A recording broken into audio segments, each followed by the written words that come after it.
Nicaraguan tobaccos. So we buy the tobacco. What is filler and binder, we already buy it fermented, and we age the tobacco here. It's very different what's fermentation from the aging process.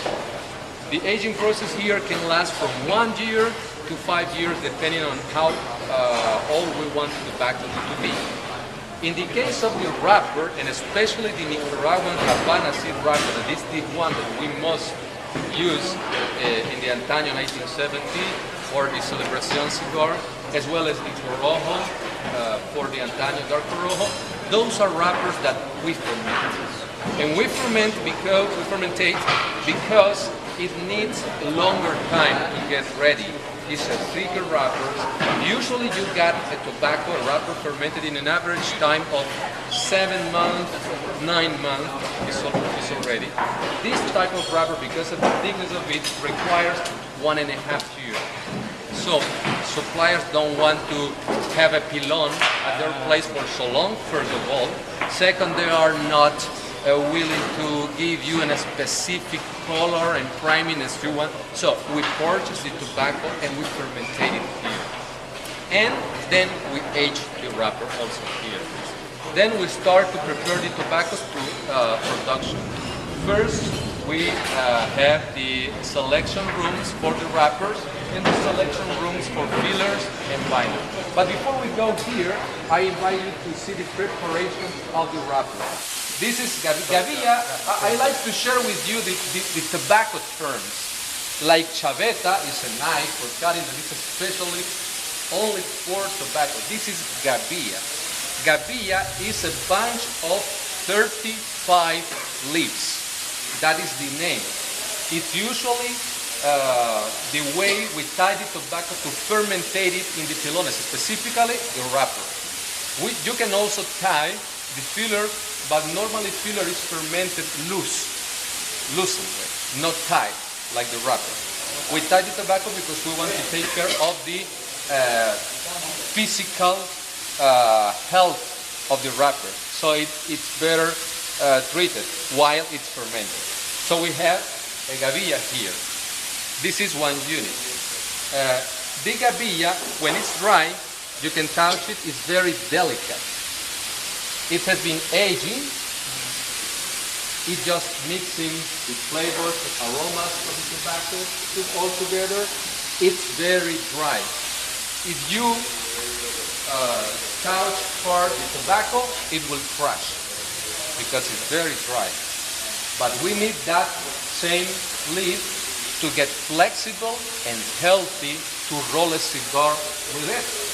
So what we have to do, see how hard is it and how touch it. It's very hard. If you touch it so hard, you can break it. You make it just powder. So we have to humidify it properly to give it for the first process that this stripping the central vein. We have two ways of doing it. When the wrapper is very thin, like the Connecticut seed wrapper or Indonesia wrapper, that are wrappers that are very thin, you can use the humidity rooms. Just hang. We use evaporated cooler, and then the tobacco itself sucks the humidity from the atmosphere and get ready. When you use a very thick wrapper, it's not enough. So you need to spray a little bit of water in it so that it absorbs the water, and then you put the tobacco in a position that the humidity will distribute alongside the leaf, and it will be ready to be manageable. So let's see first what we have here in the humidity room.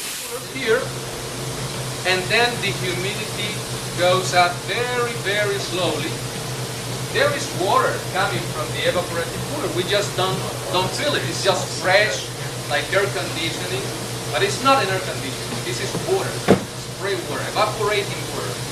So the leaves start to absorb the humidity, and then they soon start to become manageable. You don't crash the leaf, you know?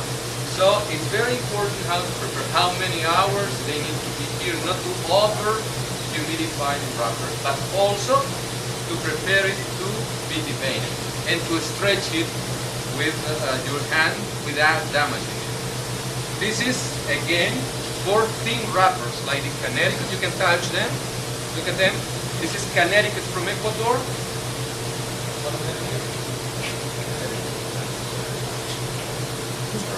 There is tobacco from Ecuador and some tobacco from San Andres also. For a special blend we have, right? Which one? Some San Andres wrapper for a special blend we have. The fat boys are back. And well, this is the way we do with the wrapper. Let's go and see what we do with the bigger wrappers. Here they receive the wet, humidified gavillas, and they will make, the first operation they make is they devein. ¿Hay alguien espaliando? Está espaliando. So here, this is the first thing they do here when they receive the tobacco. We devein it, strip the vein from the leaf. The first important thing is to have the tobacco well humidified to make this process successful. Second is to have the skills to do it.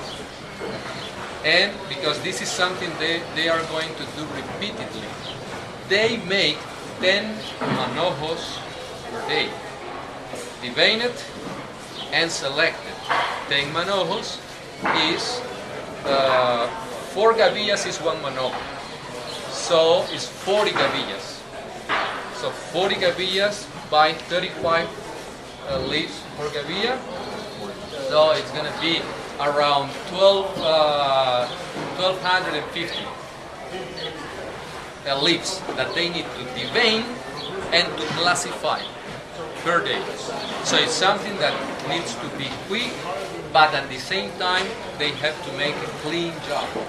Clean job means not to damage the leaf while they are removing the central vein from it.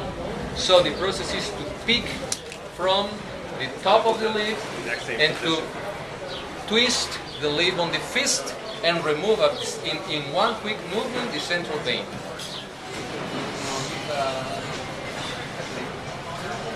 This is a filler. The vein is not removed totally as we usually do with the binder or the wrapper. It is removed only partially, 50%, the thickest part of it, and specifically the lowest part, because it's very thick. We need the vein in the cigar because it helps the cigar to burn. When you burn, the bait has a very good combustion.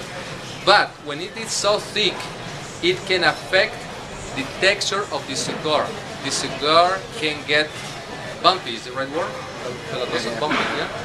And also can affect the draw of the cigar if it is too thick. That's why we remove this. And we don't prepare the filler as we do with the wrapper. The filler is not as moistened as the wrapper is. We just spray a little bit of water in it just to separate one by one. Because the tobacco filler comes in bales. The bales come from the fermentation processing companies, and they are stick to each other. So you got the tobacco filler like this, stick to each other. It's pressed because it's gonna be aging in our storeroom for years. So it preserves like that for years, just mixing the aromas, during this process. And it's very important that we remove one by one these leaves to allow the torcedor to use the proper amount of leaves per cigar.